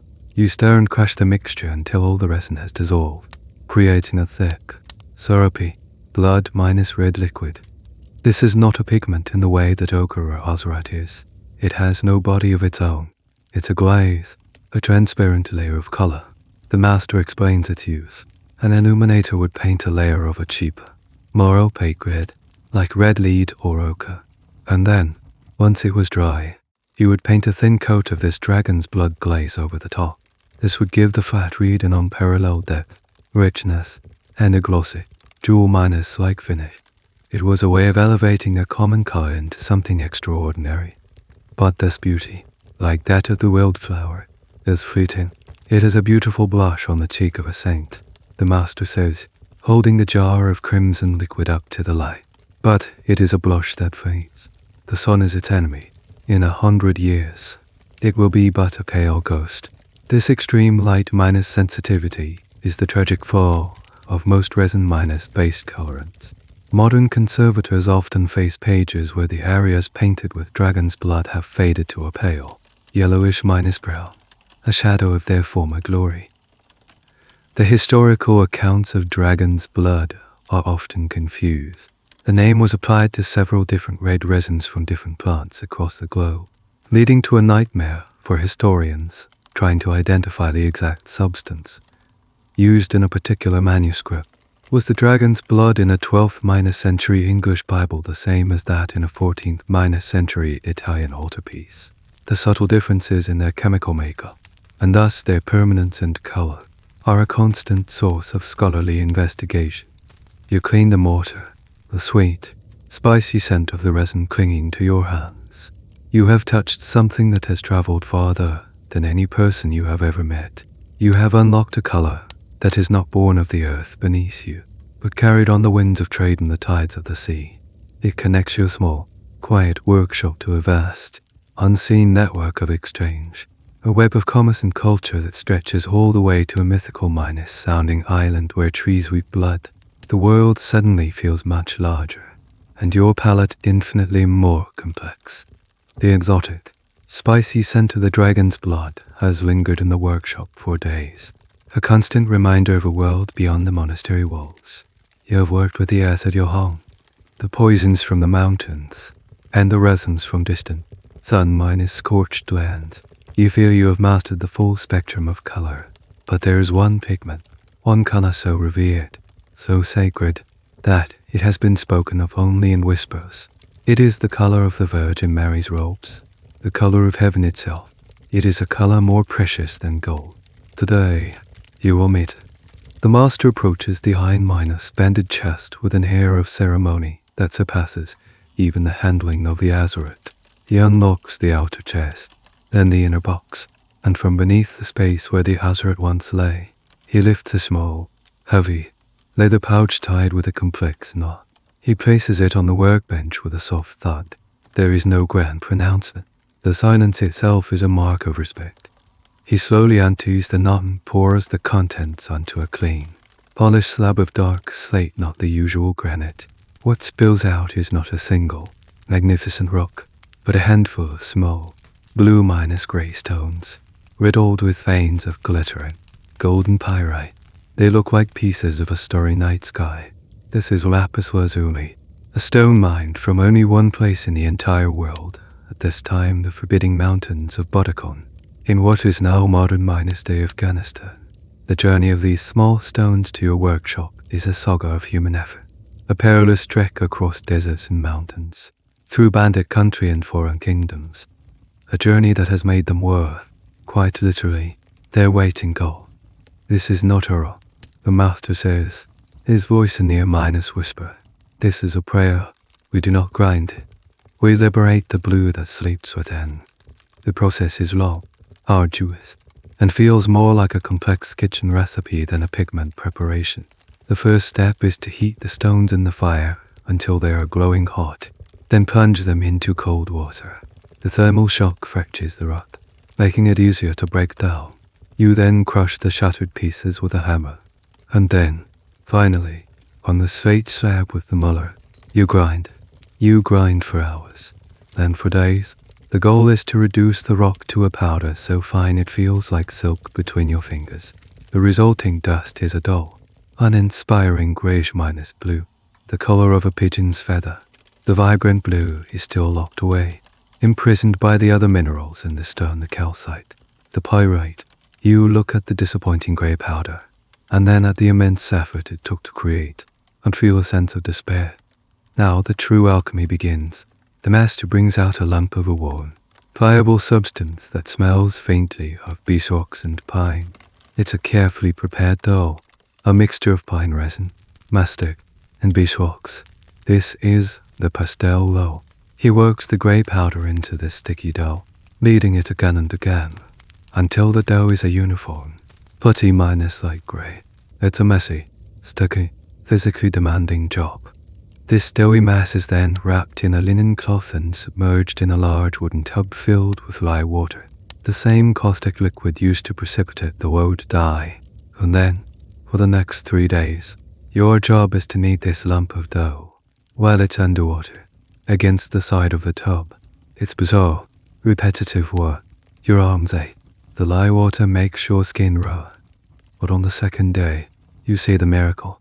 As you press and squeeze the dough, a faint cloud of pure, brilliant blue begins to emerge from the putty, coloring the water around it. The lye water is acting as a chemical key, separating the blue L-azurate particles from the other minerals, which remain trapped in the sticky resinous dough. The master shows you how to change the water, collecting the blue tinted liquid in a clean basin. The first extraction yields the finest, most vibrant particles, the grade 1 ultramarine. You repeat the process, with fresh water each time. Each subsequent kneading releases a new batch of blue, each one slightly paler and less vibrant than the last. The second extraction is grade 2, a beautiful but less intense blue. The third is a more muted ultramarine, still a valuable pigment, but a shadow of the first. After 4 or 5 extractions, the dough releases no more color, and the remaining gritty, grey resin is discarded. This painstaking, multi-day process is one of the most complex and debated procedures in all of historical art technology. The 15th century artists, the Cennino, Cennini described it in detail, but his recipe is just one of many. Did some artisans use different resins? Did they vary the strength of the lye? The quality of a workshop's ultramarine was a direct reflection of the master's secret knowledge. A clumsy extraction could waste a fortune in precious lapis. Finally, you are left with several bowls where the water is slowly evaporating, leaving behind rings of blue powder. You scrape the finest powder from the first extraction into a small, pristine glass vial. It is a tiny amount, perhaps enough to fill a thimble, but the color is otherworldly. It is not just blue. It is the blue. It is ultramarine, from beyond the sea. It doesn't just reflect light. It seems to glow with an inner luminescence. It is pure, absolute, and perfect. You have spent more than a week of intense labor to produce this tiny pile of dust. But looking at it, you understand. It is worth every second. It is the color of divinity, and you have helped bring it into the world. The tiny vial of ultramarine powder sits on the highest shelf, a speck of impossible blue that feels like the final word in your education. You have wrestled with the earth, tamed poisons, and liberated the soul of a stone from beyond the sea. In the quiet rhythm of the workshop, you feel a sense of completion. You are a maker of colors, but color you are about to learn does not sing alone. It needs a partner, something to push against, to harmonize with. It needs light. One morning, a man slips into the workshop so quietly you don't notice him at first. He is not a hurried scribe or a dusty carter. He is thin and weary, with pale, focused eyes that seem to notice the smallest details, a crack in a pot, a stray bristle from a broom. His hands are astonishingly steady and clean, save for a few impossibly tiny, glittering specks on his cuffs and If you look closely, caught in his eyebrows, he is the gilder, the monastery's master of light. He doesn't speak to you, but, to the master, their conversation a series of low murmurs and nods. The gilder then unpacks a small leather roll of tools onto a clean, dedicated bench in the corner. They are not the heavy, brutal tools of your trade. There are no malleres or hammers. Instead, he lays out delicate knives with curved blades, brushes made of the softest squirrel hair, and strange, polished sticks with smooth, rounded stone tip. The master calls you over. You have learned to make the body, he says, gesturing to the rows of pigments. Now, you will see how we give it a soul of fire. The gilder is working on a page of prepared vellum, already filled with the scribe's elegant black script, but with spaces left for illumination. He is not applying color. He is building a foundation for light. He takes a small pot of a thick, pinkish minus white paste. This is gesso, a mixture of fine gypsum powder and a strong glue made from boiled animal hides. With a fine brush, he carefully paints this paste onto the areas destined for gold, the halo of a saint, the first letter of a new chapter. He builds it up, layer by layer, creating a raised, cushioned surface. Once the gesso is perfectly dry, he performs another step, one that seems counterintuitive. He paints over the white gesso with a thin, smooth layer of reddish minus brown clay. This is the bowl, a greasy, fine clay mixed with a weak binder. He explains in a quiet, precise voice that this layer is the secret. It provides a perfect surface for the gold to grip, and its wood, reddish color will give the finished gilding a deep, rich glow. Then comes the moment of pure magic. The gilder picks up a small, flat brush. He brushes it against his own hair, creating a charge of static electricity. He uses this charged brush to pick up a sheet of gold leaf from a small booklet. The sheet is so impossibly thin, so gossamer minus light. It seems to float on the air. It's gold that has been beaten between layers of leather for days, until it is thinner than a spider's web, a solid metal transformed into a near minus ethereal membrane. He leans over the page, his breath held. Then he exhales a soft, warm puff of air onto the red bowl, the breath of life. He whispers. The moisture from his breath makes the bowl instantly tacky. With a single, decisive movement, he lays the gold leaf down. It clings to the bowl instantly, a patch of chaos collapsing into a perfect, shimmering square. He covers all the prepared areas this way, transforming the page into a patchwork of dull clay and wrinkled, delicate gold. But the final transformation is yet to come. He picks up one of his polished tools. The tip is a dull, smooth, egg-shaped stone. Agate, he says, or sometimes, if you can find one, a wolf's tooth. The mention of a wolf's tooth is startlingly primal in this delicate context, a piece of ancient folklore embedded in high art. Such teeth were prized for their natural density and shape, which could be polished to a miraculous smoothness. He begins to rub the tool firmly but gently over the gold. The change is breathtaking. The dull, wrinkled surface becomes a flawless, brilliant, near-minus-like sheen. It is no longer just a yellow color. It is a solid piece of polished light, a miniature sun blazing on the page. The exact recipes for the gesso and bowl are one of the great mysteries for art historians. Surviving texts offer guidelines, but the analysis of manuscripts reveals a huge variety of ingredients. Was the glue made from fish bladders or parchment scraps? Did they add a drop of honey or a pinch of sugar to the bowl to control its tackiness? The longevity of the gold, its variability to cling to the page for 800 years, depends entirely on this humble, hidden layer of clay and glue. The gilder finishes his work, leaving behind a page adorned with blazing, solid light. He packs his tools and slips away as quietly as he came. You are left staring at the page. It is beautiful, but it feels dull, incomplete. The master points to the new gold. This is a trumpet blast, he says. Your colors must now sing with it. The ultramarine you made, placed beside this gold, will seem darker, deeper, and will make the gold shine even brighter. A flat ochre will make it look noble, A glaze of your dragon's blood over it will turn it into a fiery sunset. You finally understand. Your job is not to create color in isolation. It is to create a color that knows its place in the choir. The pigment's true character is revealed only in relation to its neighbors, and its most powerful neighbor is light itself. Your task is not just to make blue. It is to make a blue that can stand beside the sun and hold its own. The gilder's visit has changed the very light in the workshop. You find yourself looking at the clamshells of pigment differently, imagining how each would hold its own beside a field of blazing gold.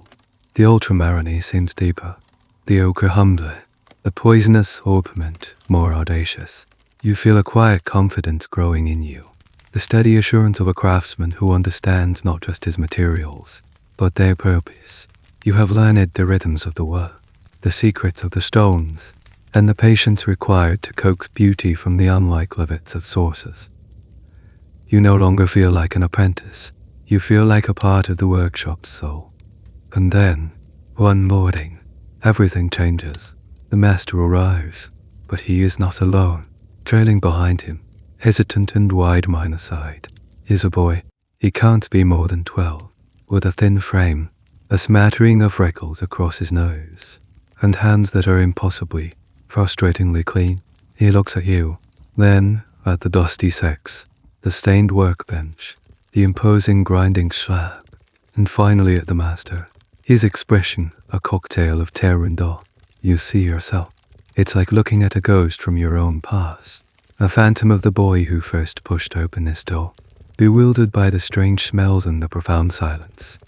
This is Brother Leo, the master says, his voice flat. He will be learning. Show him where the broom is. And with that, the master turns to his own work, leaving you standing face minus to minus face with the newcomer. The boy Leo stares at you, waiting. For a moment, you are paralyzed. You are the one who is supposed to give the order now. The weight of that simple responsibility feels immense. You clear your throat, and the words that come out sound foreign, deeper than you expect. They sound like the master's. The broom, you say, gesturing to the corner, and the bucket. The floor must be clean before any work can begin. Leo flinches, just as you once did, and scurries to obey. As you watch him awkwardly handle the heavy broom, sending up clumsy puffs of dust, a complex mix of emotions swirls within you. There is a sense of pride, of having finally earned a place of authority. There is a strange sense of nostalgia for your own first, fumbling days. But there is also a flicker of annoyance. He is slow. He is clumsy. He holds the broom wrong. You have to fight the urge to snatch it from him and do it yourself, the right way. You find yourself echoing the master's own clipped, minimalist instructions. Don't breathe the dust. 2 buckets from the well, 2 from the rainwater bell. The fire needs a steady heat, not a blaze. Each phrase that leaves your lips feels like a stone being passed from one hand to another, a piece of a legacy you are only just beginning to realize you hold. You show him how to wash the grinding slab, how to arrange the tools just so. He watches your hands, your stained, callous, capable hands with the same rapt attention you once gave the masters. It is an unnerving experience, seeing your own actions reflected in another's eyes. You have become the expert. The transition was so gradual you never noticed it happening. The question of how this knowledge was truly passed down is one that fascinates historians. Were there formal lessons, or was it entirely based on observation and imitation, as your own training has been?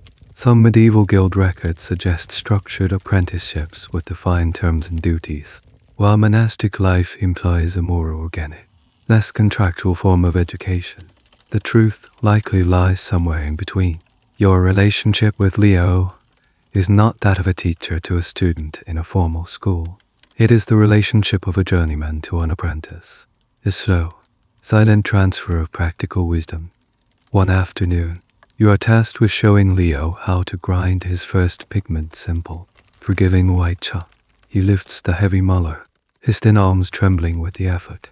He pushes, and the muller scrapes loudly across the slab, just as yours did. You wince, an involuntary reaction of sympathetic pain for the abused stone. You find yourself placing your hand over his, just as the master did for you. No, you say, your voice softer than you intended. Let the stone do the work. Feel its rhythm. In that moment, you understand the master's silence, his gruffness, his profound patience. Teaching is a craft in itself. It requires you to break down actions you now perform by instinct into their component parts, to find words for feelings and movements that have become second nature. It is frustrating. It is exhausting. But as you guide Leo's hand in the slow, circular motion, watching his tense shoulders gradually relax as he begins to feel the rhythm, you feel a new and powerful satisfaction. It's no longer just about creating color. It's about ensuring that the colors continue to be made after you are gone. You are not just a link in the chain. You are now responsible for forging the next one. As you watch Leo proudly scrape his first small tile of white powder into a bowl, a sense of protectiveness settles over you. He is your charge. His successes will be yours, as will his failures. The workshop is no longer just your world. It is a legacy you must now begin to share. Life in the workshop settles into a new rhythm, the 3 minor part harmony. There is the master, a quiet, gravitational center, increasingly occupied with the delicate, final stages of pigment preparation. There is you, the journeyman, handling the difficult and dangerous tasks, the toxic Orpiment, the precious Azerton overseeing the flow of work. And there is brother Leo, the apprentice, a whirlwind of clumsy energy, sweeping floors, fetching water, and slowly, painstakingly, learning to grind the simple earths under your watchful eye. You have become the bridge between the master's vast, silent knowledge and the boy's raw, unformed potential. The days are peaceful, productive. The shelves begin to fill again with clamshells of rich ochres, vibrant greens, and moody blues. You feel a sense of stability, of a well-ordered world. This piece is shattered one Tuesday morning. The abbot himself appears at the workshop door. He is a formidable presence, a man who moves with an aura of absolute authority, his immaculate black robe seeming to suck the very light from the dusty room. He is accompanied by 2 other senior monks, their faces stern and purposeful. Even the master seems to tense, rising from his stool and wiping his hands with a rare show of deference. The abbot does not waste time with pleasantries. Brother Thomas, he begins, his voice resonant and clear, a benefactor of our order, a nobleman of great piety, and even greater wealth, has passed into God's grace. His family has commissioned a book of hours in his memory. It is to be his legacy, a work not just of devotion, but of magnificence. It must be a testament to his faith, and, in turn, a monument to the skill of our abbey. He pauses, letting the weight of his words settle in the silent room. You and Leo stand frozen, trying to make yourselves as small as possible. This book, the abbot continues, his eyes sweeping over the shelves of pigments, must be the finest work this scriptorium has ever produced. The gold must be plentiful, the colors celestial. It will require more ultramarine than we have used in a decade. It will require the deepest crimson-esque, the most vibrant greens. There can be no compromise, no cutting of corners. It must be a treasure for the ages. This is it, not just another psalter or a gospel book. This is a great commission, the kind of project that comes once in a generation, a project whose success or failure could define the reputation of the monastery for a century to come. It is an honor. It is a terrifying burden. The abbot turns to leave, then pauses at the door. The vellum is being prepared now. The scribes will begin within the month. You have that long to make your preparations. Do not fail us. The door closes, leaving behind a silence thick with a new, palpable pressure. For a moment, no one moves. Then the master takes a deep breath. He looks not at the abbot's departing back, but at you, the inventory. He says, his voice galvanized with a new energy. You and I. Now, Leo, you will stoke the fire, and then you will begin grinding every piece of chalk we have. We will need gesso, mountains of it. What follows is a blur of control, purposeful activity.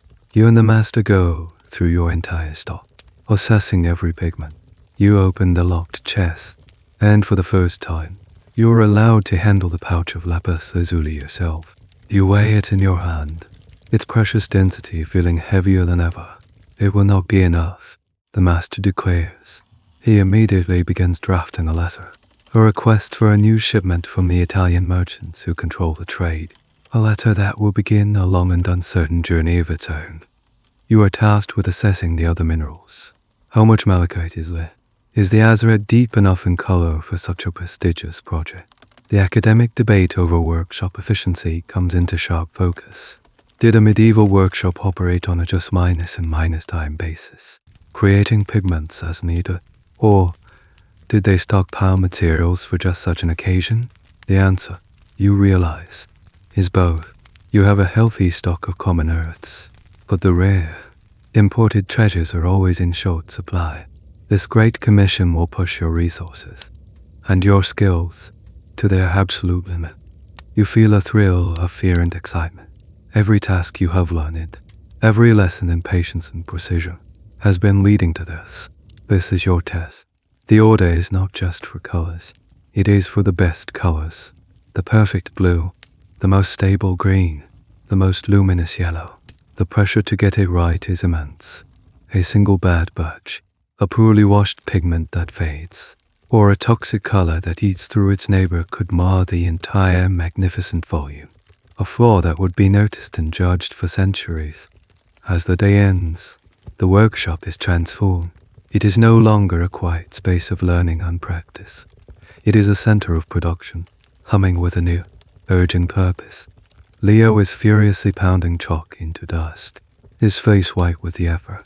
You are preparing the vats for a massive batch of iron Gall ink, enough for a dozen scribes, and the master, for the first time, has brought out a small set of scales, meticulously weighing his precious resins and gums, calculating the precise needs for the months of work ahead. The great order has arrived, and it has changed everything. The quiet, meticulous life of the pigment grinder has just been thrust onto the grand stage of history. The weeks that follow the abbot's announcement are a whirlwind of focused, relentless work.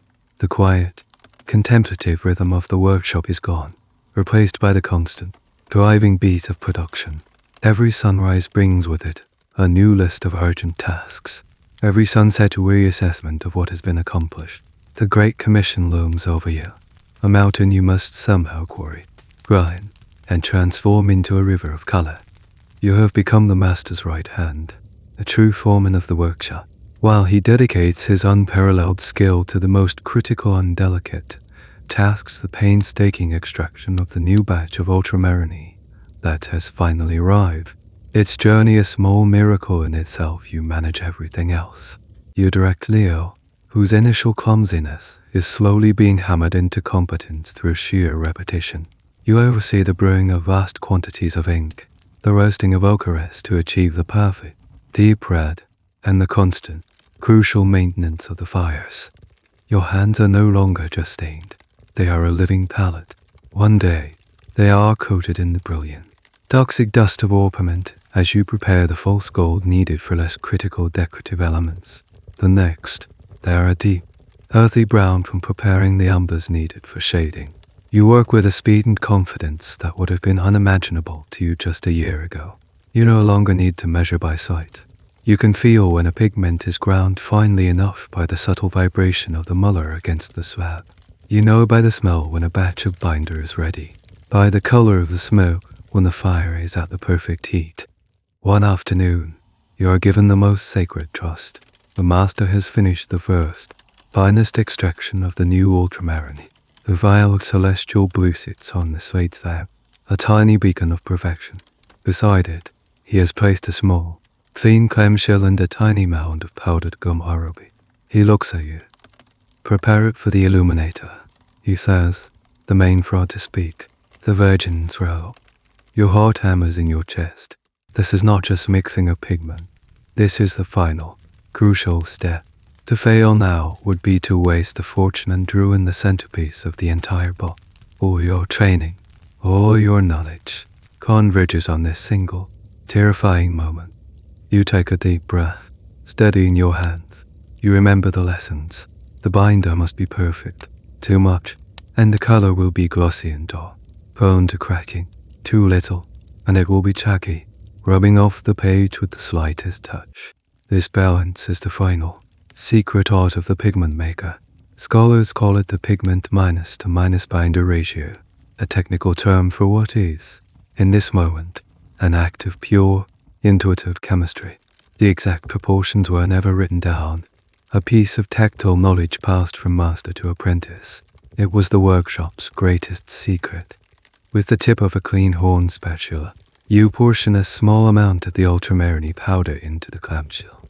Then, you add a few grains of the Gall. You add a single, perfect drop of clean rainwater. You begin to mix, using a polished piece of ivory to work the powder and binder together into a smooth, even paste. You feel the texture, the slight resistance. It feels too thick. You add another drop of water, mixing, feeling, watching as the color deepens, coming alive as the binder envelops it. The master watches you, his face impassive, but you can feel the intensity of his gaze. He doesn't correct you. He doesn't guide you. He is letting you stand or fall on your own. You add a final, tiny touch of binder, and suddenly, you feel it. The consistency is perfect. It is smooth, flowing, but with body. It is the color of heaven, ready for the illuminator's finest brush. You scrape the precious paint into a clean shalland. With hands that you pray are not trembling, you carry it yourself up the winding stairs to the scriptorium. You deliver it directly to the senior illuminator, the same old monk you saw on your first visit. He looks at the offering in the shell, then up at you, and gives a slow, appreciative nod. You return to the workshop, your knees feeling weak with relief. The master looks up from his work. He inspects the mixing slab where you worked, seeing the residue of your efforts. He looks at your hands, stained with the most precious blue on earth. He says nothing, but you see it in his eyes, a look of profound, unadorned approval. In that silent moment, the mantle of the master has truly passed to you. You are no longer just a grinder or a mixer. You are a keeper of the craft. You look down at your own hands, at the layers of color ingrained in the skin. They are beginning to resemble the master's own, a living record of 1,000 hours of labor. You realize that the pigments have not just been passing through your hands. They have been passing into you. The ochre, the woad, the lapis lazuli, their dust has settled in the lines of your palms, becoming a part of you. You understand now that your work will outlive you. The colors you have made, the perfect blue you just mixed, will glow on a page for centuries. Long after your own hands have turned to dust, you are a mortal man, but you have touched immortality. The great book of hours was completed years ago.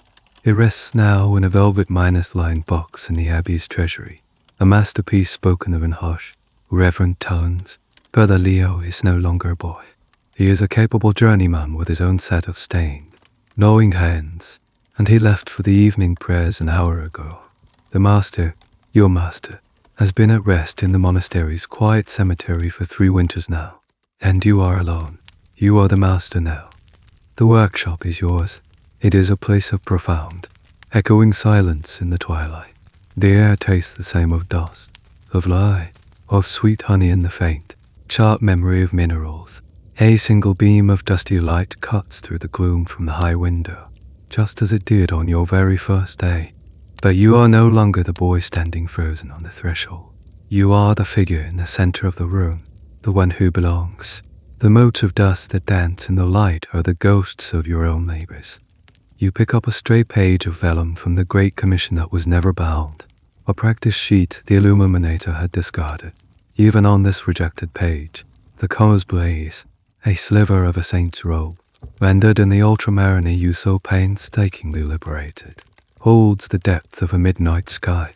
A single, golden leaf, burnished to a mirror sheen, still catches the fading light with a flash of divine fire. You run a thumb over the surface, feeling the slight ridge of the gesso beneath the Gall. You think of the praise heaped upon the illuminator, the master of the great hours, as he came to be known. But you know the truth. The title belongs not to one man, but to the hum of the workshop, to the scribe's steady hand, the gilder's held breath, and to the silent, dusty art of the grinder. This is a debate that will echo in learned halls centuries from now. The question of authorship. Was a masterpiece the work of a single, divinely inspired genius, or the collaborative, often anonymous, triumph of a workshop? Yale, sitting here in the quiet heart of that creation, know the answer. It took a village to raise this prayer. Your eyes catch a nearly invisible detail at the edge of the golden leaf, a series of impossibly tiny specks of charcoal dust. You smile. It's the ghost of a pounce pattern. You remember the illuminator bringing the master design, a drawing on a separate piece of parchment. He would prick tiny holes all along the lines of the drawing with a fine needle. Then, placing this template over the fresh page, he would tap it with a small bag of powdered charcoal. The dust would fall through the holes, creating the fake. Connect minus the minus dots outline on the vellum below, a perfect, clean transfer of the design. It was a clever, humble trick, a secret language of dust that preceded the glory of color and Gall. The design itself, a familiar curling vine, came from the workshop's model book, a heavy, scarred volume filled with designs passed down through generations. It was the workshop's visual memory, a collection of templates for apostles, saints, dragons, and decorative borders that ensured a continuity of style. You have added your own pages to it, new patterns, new ideas. The book is a living thing. You put the vellum page aside and turn back to the granite slab. It is clean, waiting, on impulse. You walk to the bin of raw materials and retrieve a simple, honest lump of red ochre. You place it in the center of the slab and pick up the molar. The stone is cool and heavy, but it no longer feels like a burden. It feels like an extension of your own arm. You begin to grind, your body falling into the familiar, hypnotic rhythm of the figure -8. The sound fills the room. Shush, shush, shush. It is the sound of the tide on a distant shore. It is the sound of a slow, deep breath. It is the sound of your life. You are not grinding for an order, not for a commission, not even for the shelves. You are grinding because this is who you are. The rock breaking down into a cloud of red dust is your own story, transforming raw potential into quiet, enduring beauty.